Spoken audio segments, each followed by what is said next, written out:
fans. Congratulations, So, candidate number 9. Okay, so tatawagin po muna natin lahat. And then, ma'am, next. Best in performance in production number, yung sinayaw nila kanina. Okay. Sino kaya? Sino kaya? Nanalo! Teka lang. Teka lang, huwag kayo masyadong ma-excite. Na-excite din ako. Number! Number! Actually, dalawa yung nanalo. Okay. Ako yung isa. Joke lang po. Okay. Candidate number 11 and number 2. Wow! Congratulations, ladies. Congratulations, ladies. Next, ma'am. And now, the next award is the Miss Punctual or Miss Punctuality. Miss Punctuality, ito yung Yung lagi mga afiliado po siya. laging on time dumarating.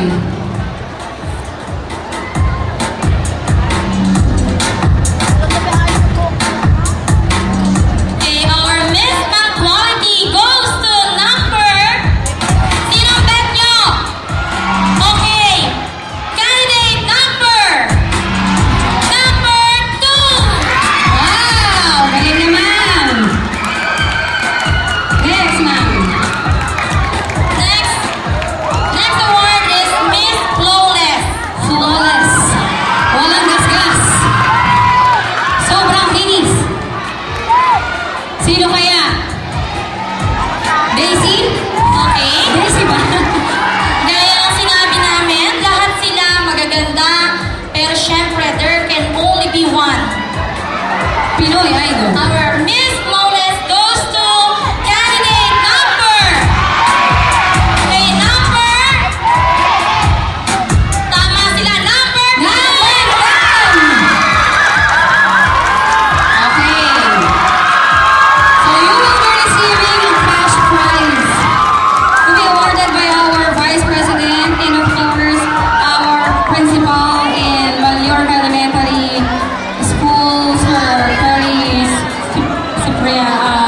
Cipriano po. Okay, and then Be awarded by the Vice Councilor President Berting, of this Pistang Bayan, Honorable Heriberto Fajardo, together with our principal in Mallorca Elementary, Mr. Cipriano Larun.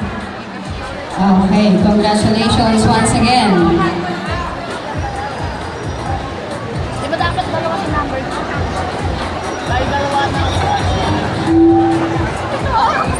Yun pong si number, yung number 2. Number 2 po.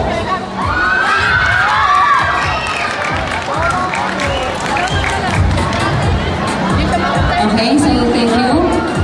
Palakpakan po natin ulit sila. Ayan.